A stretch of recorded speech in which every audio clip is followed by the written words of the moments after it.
Hello, good morning. I think it's still morning everywhere, or maybe no, good afternoon or good morning. Thanks for joining us today. Give it a minute for everyone to get in the meeting.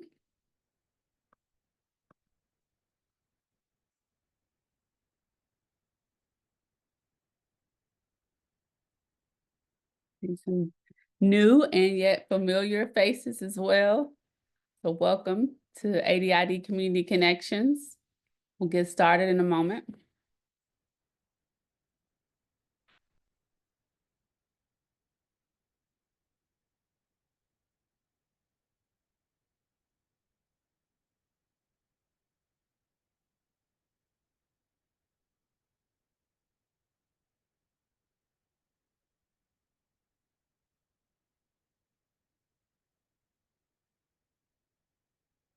We'll have people joining, which is really exciting. Everyone had a great weekend.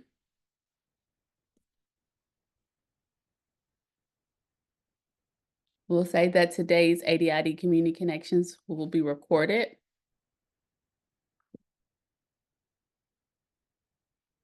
So we'll go ahead and get started as we wait for more people to continue to join us. Good morning, good afternoon. My name is Dr. Naya Blair Hackworth. My pronouns are she and her, and I serve as one of the directors in the NCAA Office of Inclusion.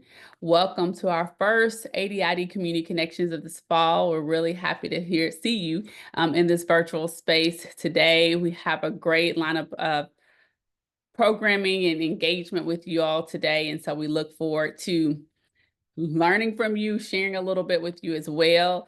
We're going to have some activity where we're hearing from you in terms of what's on your mind as an ADID. We'll have one of my teammates, Shay Wallach, talk about international student athlete support, and we'll have a Q&A on some of the things that he discussed. We have a guest, Nevin Capel from Return on Inclusion, who is going to share some exciting information that you definitely want to know as an ADID. And what you also want to know is some key insights that we're going to share for you with you from the Office of Inclusion about some of the upcoming programming and opportunities that we have going on for you as well this year. So welcome to ADID Community Connections. Again, today's event will be recorded. For those of you who may be joining for the first time and you're like, what is Community Connections, Naya? Well, Community Connections is an opportunity for you to connect with other ADIDs. You'll receive some tools and resources related to diversity, equity, inclusion, and belonging, and you will engage with the Office of Inclusion. This initiative is ongoing, and it's an informal meeting centered on building community and connecting you as an ADID to helpful information. So we, again, are glad that you're here with us in this virtual space, and we look forward to hearing from you. So speaking of hearing from you, we'll get started with some discussion topics. Yes, we are going to go into a breakout room so that you get a chance to introduce yourself to other ADIDs, connect by answering one or two of these questions that we'll also share via the chat. And then we'll come back as a large group and share a little bit as well. So as in your breakout group, either talk about what's on your mind regarding your role as an ADID. We know that can vary from campus to campus, division to division. So we want you to share that amongst yourselves within that breakout room. Talk about how has the semester been progressing? And what are some key insights or updates that should be communicated to the NCAA regarding your role as an ADID? What's something that we should know? So in a moment, Sade is going to place you in a breakout room. So don't leave the program, right? We won't be in the breakout room for long. I put the questions in the chat, and you'll get a chance again, hopefully, to meet someone that you haven't met before, or say hello to someone that you already know that's an ADID, and then answer 1 to 2 of these questions that's in the chat that's on the screen. So we're going to get ready to move you into a breakout room, and then we'll come back as a big community. Welcome back. Hopefully you all had some great conversations in your breakout rooms. Love to hear from a few of you. So you can either unmute yourself and or put your information in the screen. Some few few people share with us what's on your mind regarding your role as an ADID.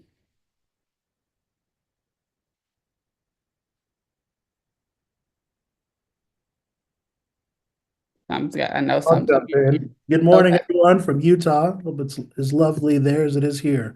So I've on like 10 cups of coffee, so I started just talking away. But what I talked about was I was curious about how everyone's been navigating these spaces where, like in Utah, due to House Bill 261, a lot of, well, all diversity, equity, inclusion divisions were eliminated.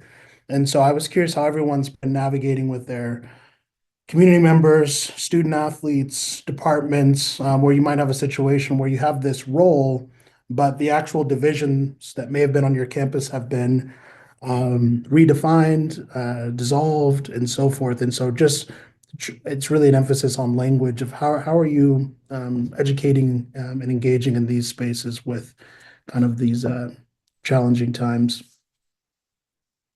Thanks, Isaiah. Did anyone in your breakout room, did you want to share Well, any? everyone else drinks tea, and so they didn't share, but it was just me talking. Everyone else introduced, and I just kept going. So that's on me. No problem. Thank you for sharing. Anyone who's on the call who wants to share with Isaiah and all of us about how you've been navigating the space where you maybe in a state or at an institution where DEI is eliminated in terms of role or responsibility, well, role, but you still maybe have some of those same responsibilities. Okay, I was in breakout room 7. I'm Pablo Mendoza at University of North Georgia. I'm the chief diversity or former chief diversity officer at UNG. We do not have an ADID. I asked the question because in the university system of Georgia, we have been prohibited to use the terms diversity, equity, inclusion, social justice, and critical race theory. So any guidance that any of you can provide would be helpful to me here at North Georgia. How about call it pro-humane work? We're all human. What was that? Pro-humane. We're all human. That should get you. If that doesn't get you around it, then we have a real problem. Okay, pro-humane. Thank you.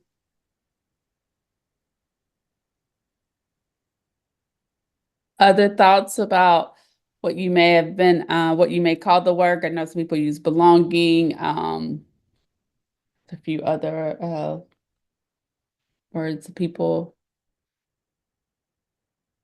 use community. Yeah, I was gonna say community engagement. That's what I was looking for. Thanks, Ashley. Community engagement,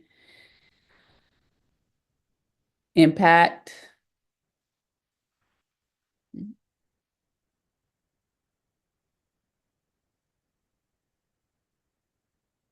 Justice, equity, belonging, and identity.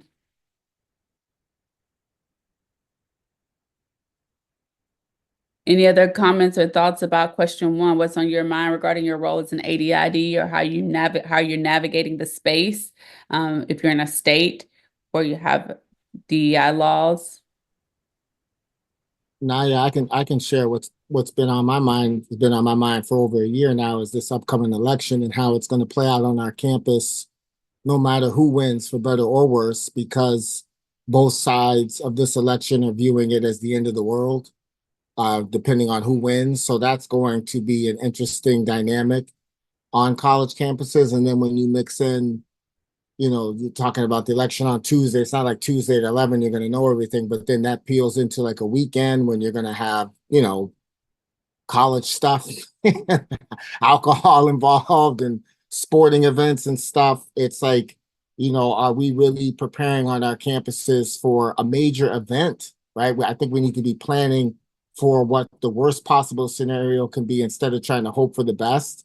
And I don't think we're doing that a greater job here because I feel I would have been roped into. I don't want to get last second notice that, hey, we need you here, we need you doing this, because I'm going to tap out on that. I'm not going to put myself, quite honestly, maybe in danger, right? Unless we have a plan in place. So I would imagine that should be something that we are all thinking about and trying to create scenarios and situations on our campuses that are going to be able to deal with that. Thanks, Tommy, is definitely something that I know we've been talking about within the Office of Inclusion, just as we continue to work with you all in the membership, that how do you support? What does that look like? And as you said, like what plans are maybe in place or not in place, but that should be in place in terms of how to navigate regardless of the outcome of the election. Does anyone have any thoughts or comments to share regarding what Tommy just shared?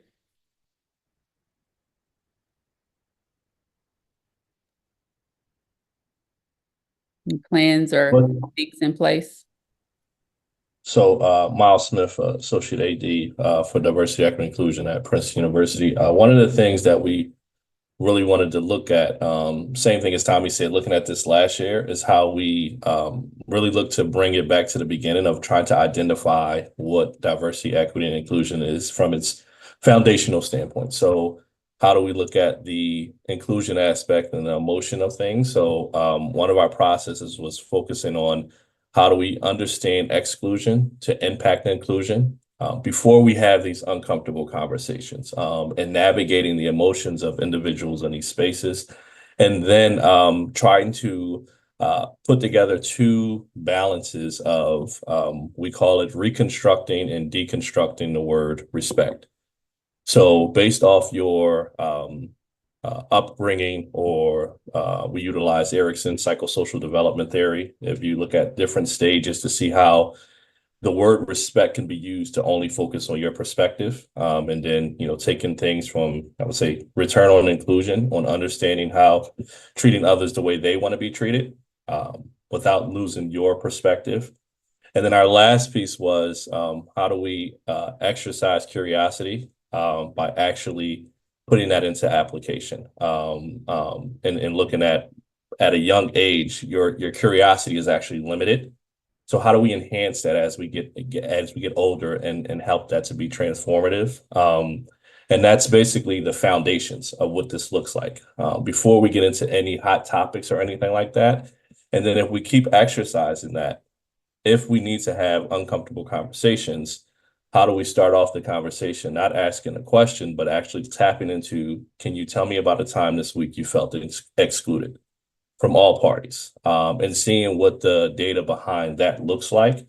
But before we started off with hot topics, we'll bring in like cultural understanding, anything that connects to something positive so that we're ready and organizing the emotions for when something hot happens or hot topic comes into play. We tried this a little bit last year with the beginning stages of the heightening of the war on Gaza and around November. But I think what happened is that as smaller groups found out about it, the larger it got, the more chaos took place. So smaller, intimate groups, it was more effective. And that was just in our athletic space. As it went institutional wide, that's when we start running to different areas that affected a lot of the work. But I think in the beginning stages, it was really how do we redefine diversity, equity, and inclusion, but also keeping the key elements of what it stood for. I just said a lot, so apologize. And I took all the notes, Miles. So thank you. This is good. Thanks for sharing. I'm sure a lot of us found this very beneficial. Anyone else want to share what they're doing? I just want to piggyback off Miles and also Maya Johnson, she, her. I'm at University of San Diego and I'm the Director of Student Athlete Development and Chief Diversity Officer here.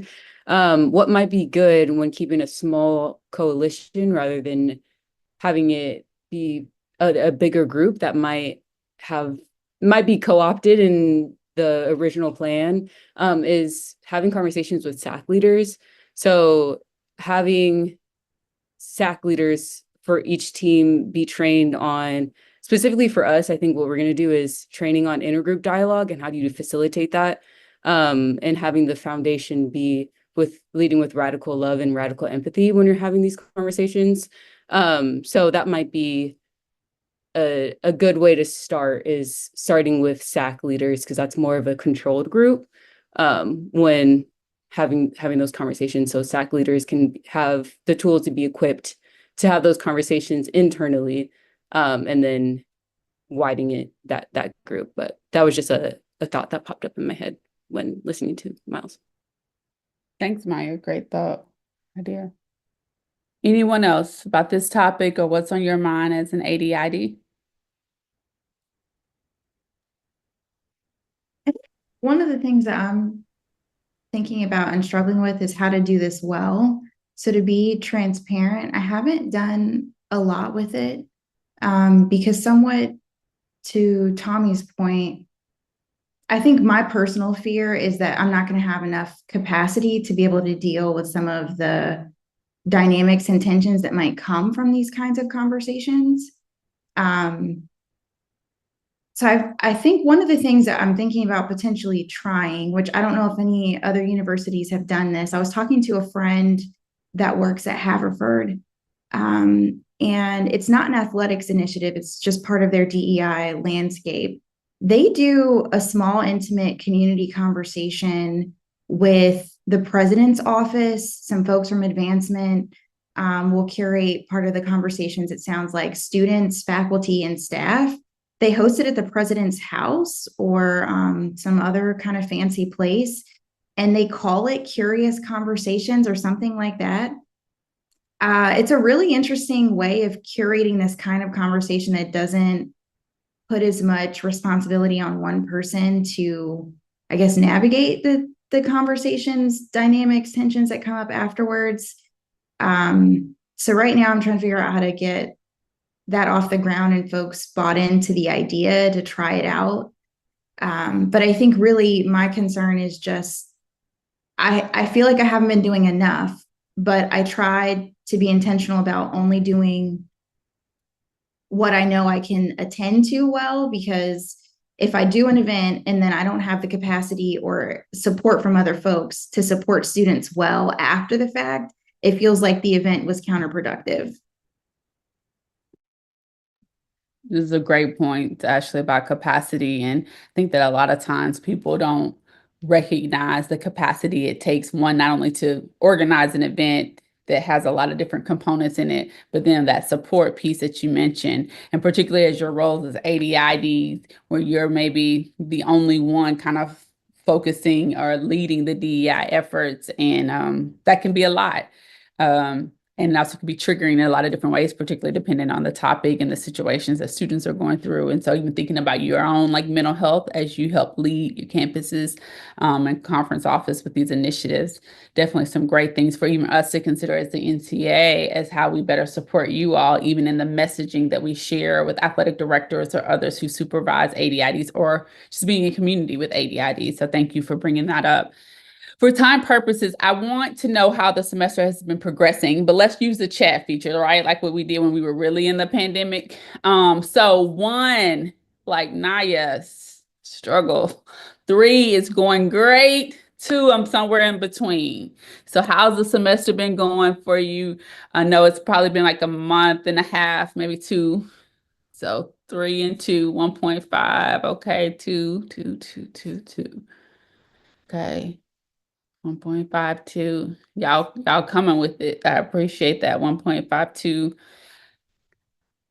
So as you are sharing with us this information on how the semester has been progressing, and glad to see a lot of 3s and 2s, but also, concerned about the 1.5 as well, because it can be a lot, right? Even capacity in terms of like work product and things that you have to do in your role. And many of you are not just doing the DEI work, you're doing other aspects of athletics work within your campus or your conference office. So if you can either, let's take a minute or 2 in the chat, and you can do this throughout our call, but what are some key insights or updates that you want us to know as the NCAA that we can do to better support you or just be aware of? Because you all are on the campus, you're within the conference, you're seeing student athletes, you're seeing your colleagues every day, you're doing the work every day. So what are some things that it's important for us to know?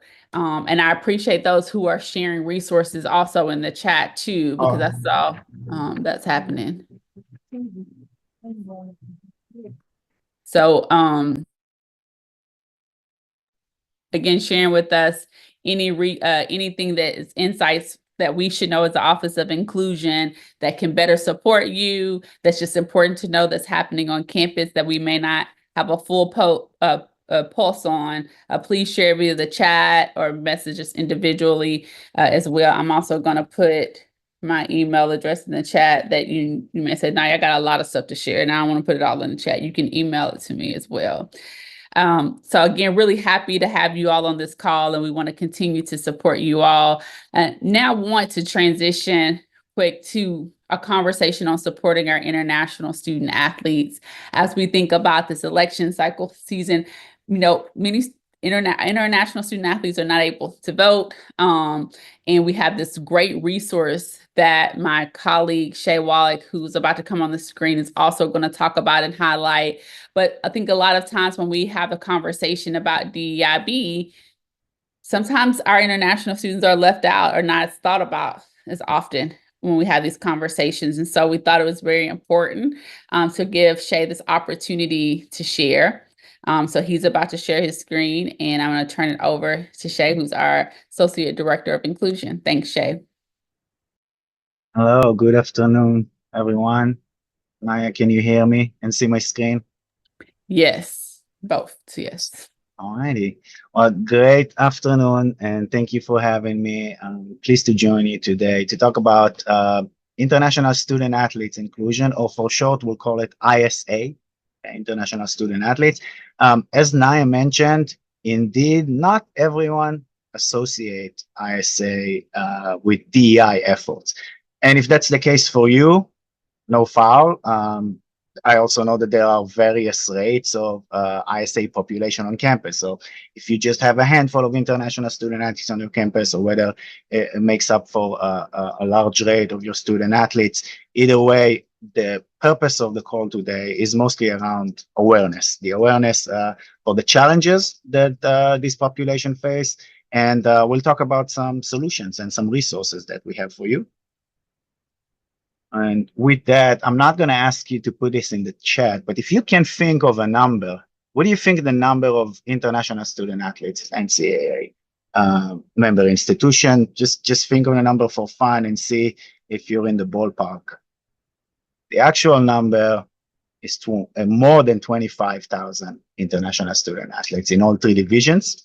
And unless my math is miserably failing me, 25,000 out of roughly 500,000, that's just around 5% of all student athletes. We're not gonna dive too deep into the stats or the data, but basically the takeaway here is, just for context, this is a growing population.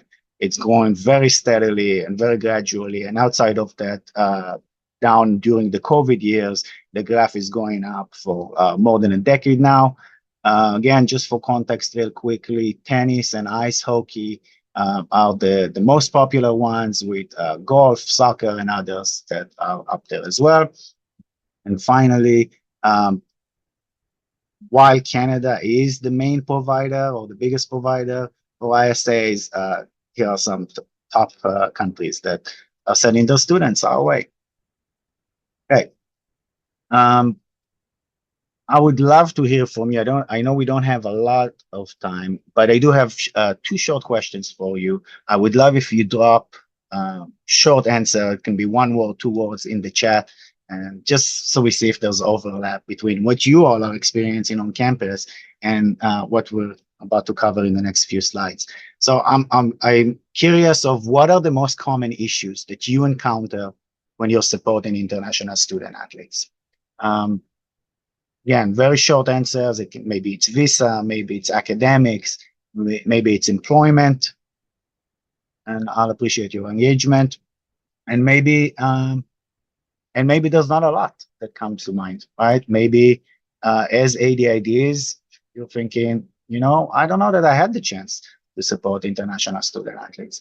I see employment, I see NIL. Yeah, excellent. I appreciate the engagement again. The second quick question that I have for you is, what actions have you witnessed your athletics departments or your coaches or your athletic administrators, what actions have you seen them take in order to address these issues? Hopefully, there's a variety of actions that you have witnessed, but again, maybe it's not. And again, this is just to kind of engage you all in what goes on campus. But let's dive a little bit deeper. Many of you have probably seen this image before. This is the cultural iceberg. All right, and this is to reiterate, yes, regardless of your nationality, people are people.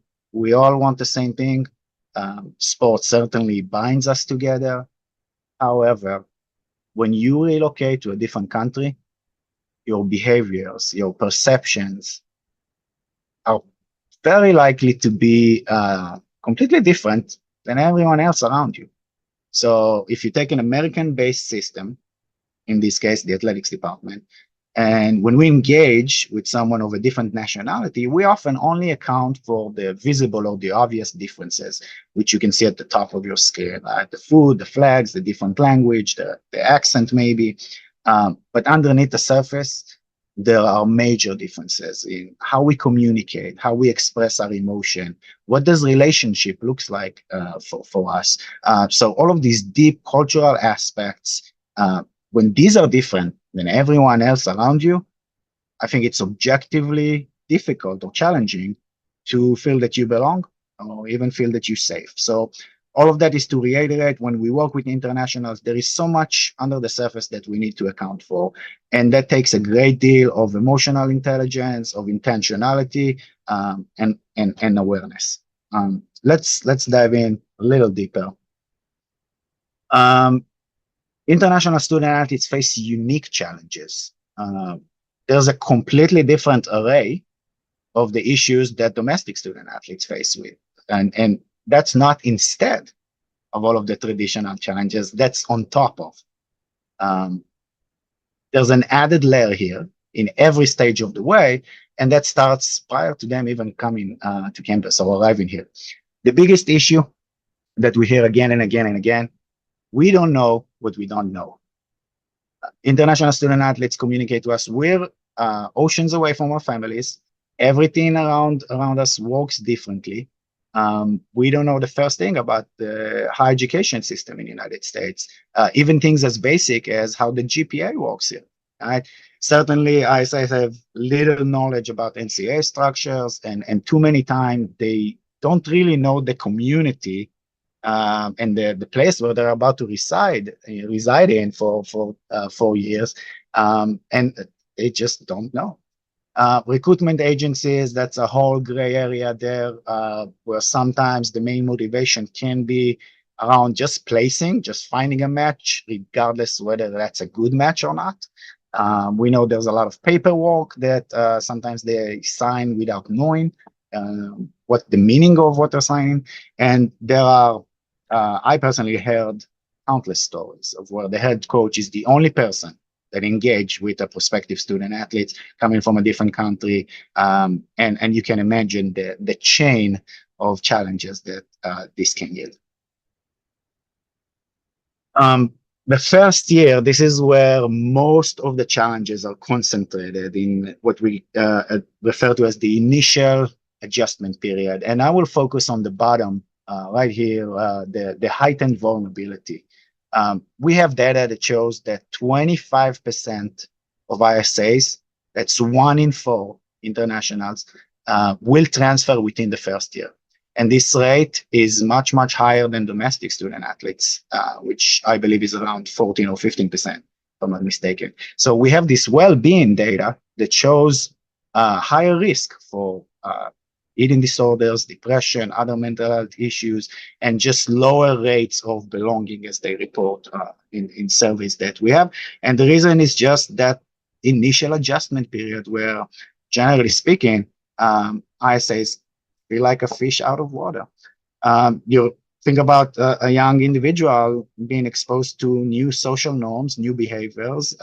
Language will certainly affect their social and academic progress. And again, a lot of it is concentrated within that first year. Even after that initial period, still very much an uphill experience, let's say. Many of them, or too many of them, are just unaware of the resources.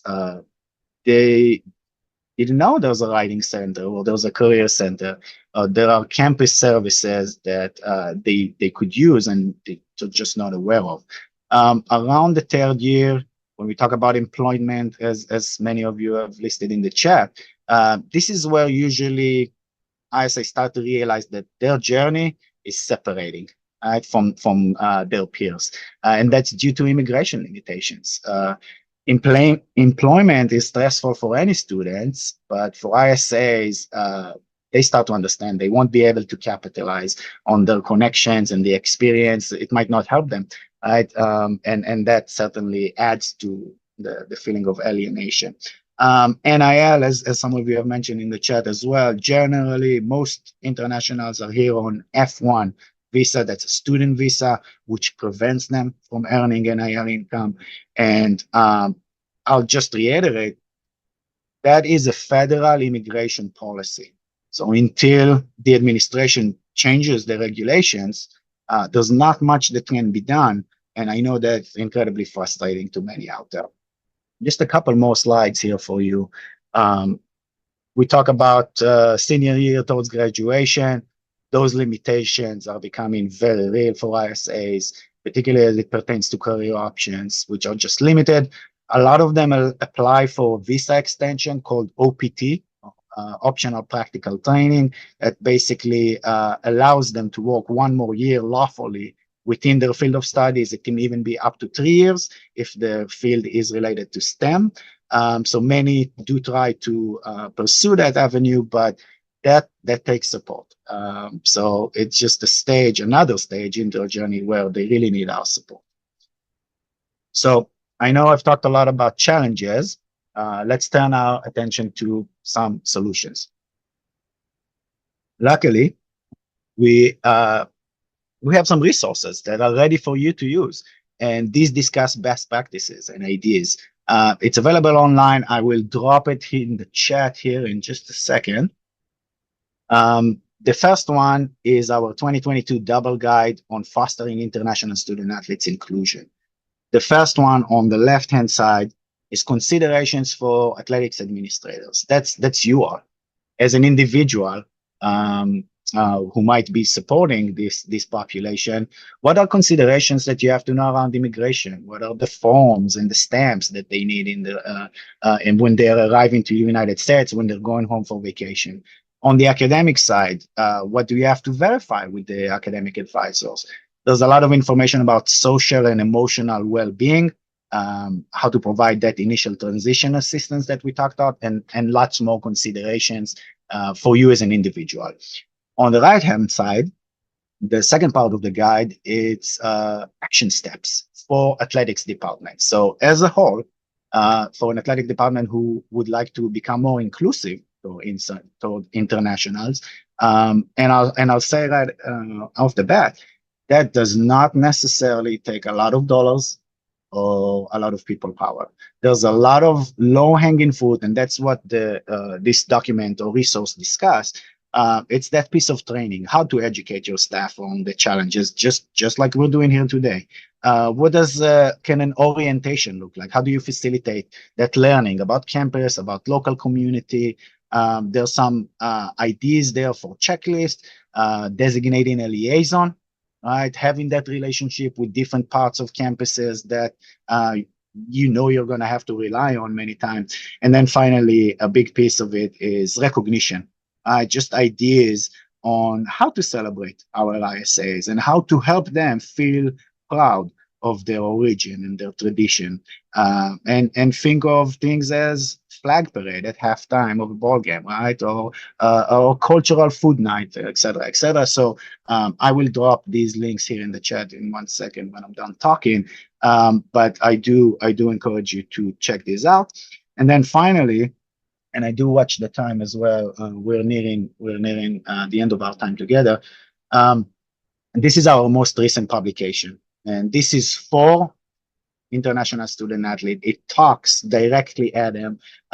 It's a first of its kind resources for them with guidance on all of the aspects that ISAs are likely to have little to no knowledge on as it pertains to life in the United States. And this goes back to the we don't know what we don't know notion that I showed in the beginning.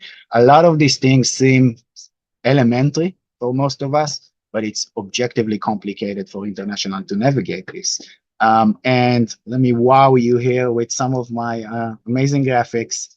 Uh, there's there's a lot of diagrams inside this handbook, and that is because we want to make sure it's accessible. There's a ton of information there, and I don't think realistic to expect internationals to be able to memorize everything, but we want it to be accessible. We want them to have this information, knowing that many of them um, don't speak English as their first language, obviously. So basic things as the US currency, the dress code, personal hygiene, right? What's accepted? Those are different across countries. And again, even what GPA looks like, or how do you sign a check? Lots of good information, accessible diagrams and information in there. I will say before I close, this was created with the help of former and current international student athletes. It centers their lived experiences, but it's not only for them. It's also for the administrators, just like you, who support them and may not be aware of how wide the gap is for non-natives who are living in this country. So with that, my call to action for you about this handbook is use it, download it, get the link, share it with the relevant folks, and help spread the word. And you don't need to be an expert on any of this. The main takeaway that we hope that you take with you is that piece of awareness. One, ISAs in your sphere are likely facing challenges, and B, this is DEI work, even though not everyone might associate it with. So yeah, thank you for listening and letting me share this. I will drop those here now in the chat, and I'll be happy to address any questions.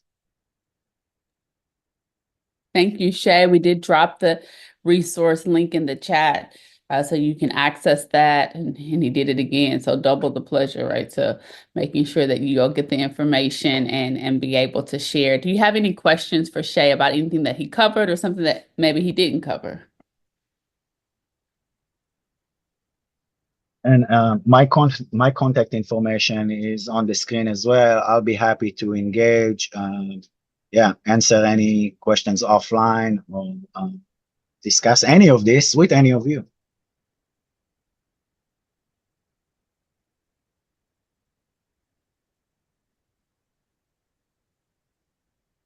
I have a request here in the chat for the information. So there are 3 links. The first 2 is the double guide, best practices. The bottom one is the handbook. Okay. Any questions for Shay? So thorough, Shay, like just covered it all. Any questions? Thanks again. Feel free to reach out to Shay at any point if you have any questions or just want to know more information about how to better support your international student athletes. So thanks again, Shay. We appreciate you. Thank you so much. So now we have our other special guest, Nevin Capel. Many of you may know her, the founder and CEO of Return on Inclusion, and she has a program called the ADID with the Emerging Program, and I'll turn it over to Nevin. Yeah, Naya, thank you so much for the warm welcome, and I want to thank each of you for inviting me to join your call today. My name is Nevin Capel. My pronouns are she, her. I am the founder and CEO of Return on Inclusion. We have officially launched in 2020, although we started working on the platform in 2018. And I've been doing this work now for about 12 years. So I'm really excited to share the ROI ADID immersion program with each of you. And would love for you to think about, how you would like to engage if it is of interest to you. Just kind of a brief overview. I'm going to keep it short and sweet today. I'm just going to talk a little bit about what ROI is, just so you have a sense of, what we do. And then I'm going to kind of share a little bit more about my work with ADIDs, or, as I like to say, prior to the actual designation, I used to work with a lot of DEI professionals or folks who had other titles, but perhaps their role was really centered on DEI. And then I also want to share a little bit more about the immersion program. So I'm going to keep it pretty short and sweet. And I just, first off, I think it's kind of ironic how I ended up in this space. I played college basketball at Fairleigh Dickinson University. And when I was younger, I was terrified of public speaking. So the fact that this is kind of what my work entails now, still amazes me a lot of the time. I worked in the corporate space for a while. I did sales. I did learning and development for a pharmaceutical company. But I felt like my beloved athletic community was kind of calling me back home. And so, around the time of 2011 and 2012, I connected with some really incredible mentors who you all might know, Dr. Pat Griffin, who was a professor emerita at UMass Amherst, and then Ken Shropshire out of Wharton. And they really helped develop me professionally in this space. So long story short, when I first started doing this work, I was really looked at as an adversary. And I share that with you because I think we're at a really critical tipping point right now where we're seeing a lot of these DEI attacks. We're seeing the book bans. We're seeing kind of that barrier of fear become more and more prevalent, not just in athletics, but in society as a whole.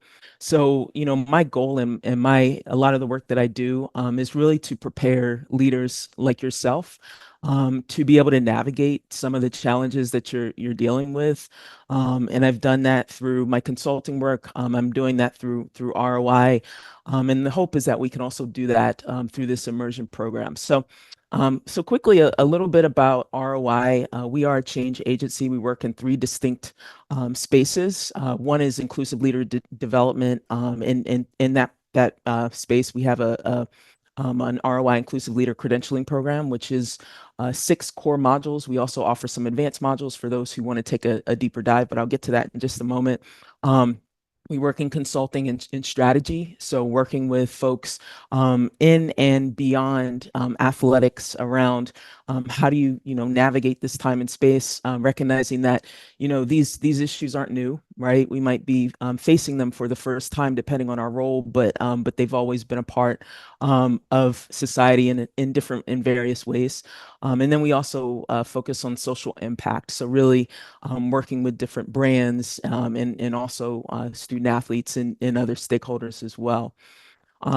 Looking specifically at the inclusive leader development offerings that we have, I know many of you are on campuses where you have access to either the president's cabinet, as someone had mentioned earlier, or perhaps an office which really specializes on DEI or equity or community engagement, whatever it might be in terms of language. But I think part of the reason why we started ROI was because we recognized that a lot of these programs weren't sports specific. So they weren't really focused on your needs as athletics professionals, athletic administrators, coaches, staff to really be able to develop not only yourself professionally, but support the community. So that was one of the key things that we focused on when we were building ROI. The other big goal was to create a program that was evergreen, so that no matter when you start the program, that the content and the material, these core 6 modules will always remain relevant to any given situation. And we do believe that's working well. We have schools like Northwestern and Tufts and UC San Diego that have all gone through it, and now they're using it as an onboarding tool for all new hires. Just in terms of cost effectiveness, we do believe that, if staff are trained on these foundational skills, it reduces the overall risk. So we do have a lot of data around that as well. And then I think the last point before I go into the immersion program is that, I know you all are probably in the midst of a DEI review if you haven't completed it yet. But we do have clients like West Point, for example, who we're working with to really be able to develop their senior leadership teams as they're also going through this review process. So we're working with Kristen Matha, who's actually a former NCAA compliance employee, but also a lawyer at a prominent law firm, Ice Miller, to really go hand in hand to support institutions through this process. So with that said, a little bit about ROI. The folks who have been through ROI, many of them ADIDs like yourself, I still connect with regularly. We are in a different climate. And so a lot of this work is discrete. You know, we work on strategy. We discuss legislative changes, language, ways to really be able to navigate these attacks. I think one of the challenges that I was seeing is that it is impossible to work with everyone one-off. So we really determined that there has to be a more efficient way, which is kind of how the ROI ADID immersion program was born and how it's taking root right now. We really want to help provide you with a structured step-by-step process to help you build those foundational skills that will hopefully help transform the work of inclusion either in your department or your conference. And as part of this process, we are going to have a 6-month program. So the program is scheduled to begin in January of 2025 and wrap up in June of 2025. We are going to have an in-person event in June, but outside of that, a lot of our meetings will be 2 to 3 times a month, and they will take place virtually. With assignments in between each of the meetings. Our focus is really going to be on inclusive leader development. When we think about what that means, identity and strategy, right? How do you navigate the space as a professional? How do you support your community? We're going to look at relationships and how do you manage the conflict? How do you have conversations that are restorative? You know, I think oftentimes there's and I've heard this in some of the discussions that have come up, but there's this divide right now, especially with the election coming up. So how do we bring everybody together? How do we find that common ground? And how do we create space for all different perspectives and viewpoints? The other piece, and this is something that came up as well, is really a focus on DEI flashpoints, which is when social justice challenges arise, such as, you know, conversations around the upcoming elections. How do you prepare for those? And so we have, you know, documents and ways in which we can support you all in that process. As part of the immersion program, we will have industry experts as guest speakers. We're going to do real-time case study workshopping. And then you will also have full access to the ROI credentialing program as a part of that too. So I just, I want to be mindful of time. So I know that we don't have time to really do a Q&A, but what I would like to do is share with you a link here, which will allow you to register your interest for this immersion program. So you're welcome to go to it. It leads you right to a contact form. You can just let us know if you're interested. We will have a webinar that we're going to do in October to be able to address any questions that you have and really help support you all through this program. So feel free to take care of all of that by clicking the link. If you have any questions, my assistant Jada Williams is awesome at making sure that, you know, she filters all questions through me and that I don't miss anybody's questions or anything that you might need. So feel free to contact me in that way. Naya and Amy, thank you so much again for the invitation to be a part of today's session. And I just, you know, share my encouragement to you all. You know, we are in the space together, and it's really amazing to see how much you care about the work that you're doing. So thank you, Naya.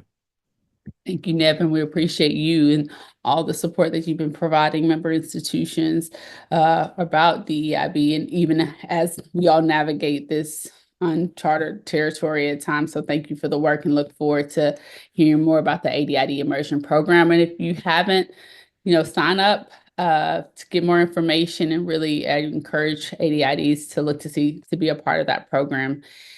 Next, we have about 10 more minutes, so if you could stay with us, I want to call to the virtual space Dr. Amy Wilson and Sade Sleet, who will share some upcoming helpful information. So I'll turn it over to Amy.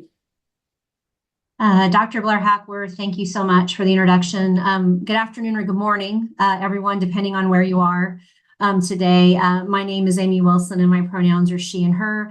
And I have the great honor of serving as the managing director over our Office of Inclusion. And so I appreciate just a few minutes with you today to remind you of a couple of legislative items related to the ADID. And it's really appropriate that I'm following our good friend and partner, Nevin Capel, because some of what I'll talk about will be about DEI reviews and then also enhancements to the ADID that will be affecting Division I and actually emphasizing more training. So let me start with just an overall reminder that prior to COVID, Division I, and I'm speaking to Division I specifically here, not Division II or III, make that very clear so I don't give anyone a high degree of anxiety or panic for our D2 and D3 friends of something new you weren't aware of. But for Division I, all schools, all athletic departments, and conference offices are required to complete a DEI review once every 4 years. Last November, that review was due for schools. This November, specifically November 1, 2024, the review is due for conference offices. So I just wanted to remind you of that timeline. And for the conference review, for any of you who are on the call who are D1 conference ADIDs, it is your commissioner and then also you who would attest that the review has been completed. The Office of Inclusion, 3 years ago, we developed a review guide for schools, and a couple years ago, a review guide for conference offices. Those are available on our website. So we do have some support documents for you to use if that's helpful to you. I also want to, note that we started today by sharing that we are working in a very uneven terrain when it comes to DEI. Certainly on a national level, many of these issues are impacting us all, the election, and certainly state by state, depending on where you live and what state you reside in, there are various DEI laws. And so we are aware of challenges for a number of institutions in those states. And so what I'll put in the chat right now is a link to, if I can get this for everyone, for those of you who are at D1 schools, the FAQ that goes with that's put out on the attestation webpage so that you can see answers to questions. What if we aren't able to do this due to state law and other things? So I'll let you, look at that more on your own, but what we did want to make you aware of this deadline that is approaching. For D2 and D3 schools and conference offices, you are welcome to use our resources that are supporting DEI reviews if those are helpful to you. We certainly created them with the full NCA membership in mind. And I will say that D2 and D3 schools that do have a Division I team on your campuses, these requirements pertain to you as well. That's been announced recently, and you have another year in order to do that review if you are a Division II or III school with a D1 program. So you can certainly reach out to the Office of Inclusion. We can provide you with resources and more information, and also connect you with our colleagues across the building as needed for questions that aren't related specifically to the review. So thank you for that. And I'll go to the next slide. I'll switch gears here to another piece of Division I legislation. After the new constitution was passed by the NCA membership in January of 2022, Division I had a transformation committee their work resulted in an enhancement to the legislation for Division I ADIDs. And so I've actually copied the new legislation onto the screen right here. That does go into effect August 1 of 2025. So in about 10 months or so. And I want to point out, I'll read this and then point out 3 new things that will change for D1 ADs starting August 1, 2025. An active member institution shall designate a senior level administrator. That is new. So ADIDs at D1 schools should be part of the senior team, depending on what the athletics department defines as that team. If you reread on, the person should have appropriate training.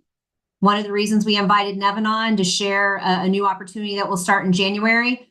And my colleague Naya, who leads on us and for ADID education, will be announcing additional opportunities into 2025 that the Office of Inclusion will provide as well. So there's this new component, not only senior level administrator, but also having appropriate training. And then you'll see, as an athletics diversity inclusion designee whose primary responsibilities shall include initiatives related to the institution's obligation to create environments and an atmosphere of respect for and sensitivity to the dignity of every person as required by the NCA Constitution. So now we got a phrase called primary responsibility, where there's an acknowledgement that the ADID has this as prominent to their role. So 3 new issues here: senior level, appropriate training, and primary responsibility as defined by your athletics department. So this is very much on our priority list as the Office of Inclusion. We'll be working very hard alongside you, with you, to provide support about what this looks like and making sure everyone is aware of this, that the D1 membership voted for this. D2 and D3 ADID legislation has not changed. On August 1, 2025, that legislation continues to emphasize the ADID as a communications conduit and, providing valuable information leadership across their athletics department. So again, wanted to make sure you had this front and center and you were aware of this. If you have any further questions or need any follow-up, please don't hesitate to reach out to Naya, to our Office of Inclusion email address, and we'll be glad to help and support you. So thanks for all you do, and hope the fall continues to go well, and look forward to being with you again soon. Thanks so much. Thanks, Amy. Sade? Oh, go ahead. Sorry. No, you're fine. Hi, everyone. My name is Sade Slee. I use the pronouns she and her. I'm an assistant director in the Office of Inclusion, and I am here to tell you about just some great things that Inclusion has going on for ADID specifically to assist in your execution of your role. So if some of you are not familiar, at our 2024 Inclusion Forum, we hosted in conjunction our very first Student Athlete Symposium. It was an amazing day. We served about 130 students for a half day of just really good DEI education that was tailored to the student athlete experience. About 60 of those student athletes were nominated by ADIDs. We reached out to ADIDs last fall and asked if they had any students on their campus that they felt had an interest in DEI and wanted to grow within DEI. And those 60 student athletes received airfare, lodging, registration to the Inclusion Forum and the Student Athlete Symposium. So that total group of student athletes that we were able to engage with at the symposium, we're trying to hold them close and keep them engaged together as a cohort and really assist them as they become DEI leaders on their campus. One of our very first steps of that is to host a webinar, or not a webinar, excuse me, a more informal Zoom, almost similar to this, for the student athletes, a part of that cohort, so they can engage with each other and talk about what's happening on their campuses and really activate on their action plans. So while they were at the symposium, they really compiled all of the information that they have gotten from the Inclusion Forum and the symposium, and they created an action plan that they can move forward with on their own campuses. So we are super excited to touch base with them. So if you are an ADID on this call and you know that you submitted a student athlete to attend the symposium and they had an opportunity to attend, please give them a nudge and let them know that this is going on, and we would love to see them. Also, the award for diversity and inclusion is still accepting nominations, though that deadline is October 7th at midnight. So if you have an application started, be sure to make sure that you hit that submit button on Program Hub. If you have not started an application, it is not too late. And if you are having any issues with submitting your nomination application, please reach out to us at inclusion@ncaa.org, and we'll be sure to follow up with you and troubleshoot with that, because sometimes Program Hub does give us a little bit of trouble. So we want to make sure you have what you need to complete your nomination. Also coming up in October, which is in a couple days, who can believe it already, the Diversity and Inclusion Social Media Campaign. That is Tuesday, October 15th to Thursday. Each day has a different theme, so we really encourage you to get your student athletes involved, get your athletics department involved, and let's have some conversations around diversity, equity, inclusion, and belonging. Day 1 is Who Am I? Day 2 is Leveling the Playing Field, and day 3 is One Step Forward. To learn more about this, hopefully you've been getting all of the emails and good promo things that we've been sending out and putting on social media, but if you need some additional information, please visit that website. It is on the Office of Inclusion webpage as well. And one of the things that I am really excited about, especially after hearing some feedback on this call, the Office of Inclusion, in collaboration with RISE, will be hosting a webinar on Tuesday, October 29th from 1 to 2:15 Eastern. dialogue over debate, fostering civil discourse in athletics. So I heard just from a couple folks on the call and even in the chat about how important it is to be able to have some really good civil conversations about some difficult topics. So this would be an amazing webinar for you to attend. Student athletes are also invited to attend. We really invite the entire membership to come and tune in and get some tangible takeaways about how to have these conversations, especially as we have some challenging times ahead. And I think Naya will go ahead and drop that registration link in the chat as well. I can't see because I'm sharing my screen, but she will drop that registration link in the chat. So be sure that you sign up for that webinar and tune in and get some really good education. As we all know, we are at ADID Community Connections now, and I hope you all really enjoy all of the content that was covered and the conversations that was had. Our next Community Connections will be on November 14th from 12:30 to 2 p.m. Eastern. There will be a registration link sent out. Please gather all of your ADID friends, come meet new ADID friends, and get some really good education on how to execute that role. And also, we have some education modules coming out on our LMS system for ADIDs. So the first two education modules will be launching in just a couple weeks, mid-October, and it gives you a really good foundational overview of DEIB. And then we will have two more education modules launching in April and May. So we created these modules really to assist with the new legislation that's coming in that Amy just talked to all of us about. But all ADIDs have access to these modules, and we encourage all ADIDs from all divisions to engage with these modules because it's some really good education.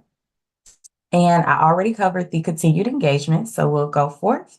And the last things that I have for you all, we, the Office of Inclusion, have a great, or actually IECE, Inclusion, Education, and Community Engagement, which is our overall department where the Office of Inclusion is housed. We have a great collaboration with NCORE, which is the National Conference on Race and Ethnicity. They have an annual virtual conference that releases in November of this year, and it gives you some really good education modules on just all things diversity, equity, and inclusion and belonging. So we will be sending out some more information soon on how you can have access to this because we have paid for 150 ADIDs to be able to engage in this experience and get some continued education on those topics. So please stay tuned for more information on that. And also, with ADID Community Connections, we have in February, we will have division-specific ADID Community Connections. So we can have some division-specific conversations and really narrow down and talk about just some different challenges or things that you would like to see addressed. And last, but certainly not least, we typically have the ADID Summit as a part of our inclusion forums. We have had those for 2 years in running. So we want to be able to have an ADID experience this May and the beginning of May to really hone in on the education that Division I ADIDs are supposed to have with the new legislation enacting in August of 2025. So you may see some changes to the inclusion forum date and just keep your eyes out on that. But the ADID experience that will be happening in May is for Division I only, just to give some more education in that realm as well. And I believe that that is all of the updates that I have, but it was a lot.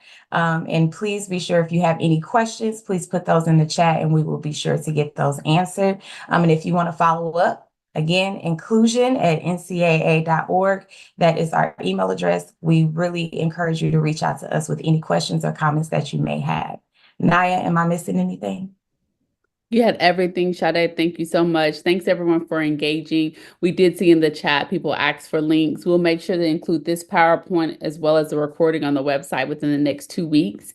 And then when we send our next correspondence to you all as ADIDs, we will make sure to highlight the resources that were shared today via this call. Thanks again. Thanks to everyone for participating on today's call. In terms of my colleagues, we look forward to being in community with you all in the future. Thanks. Thank you all.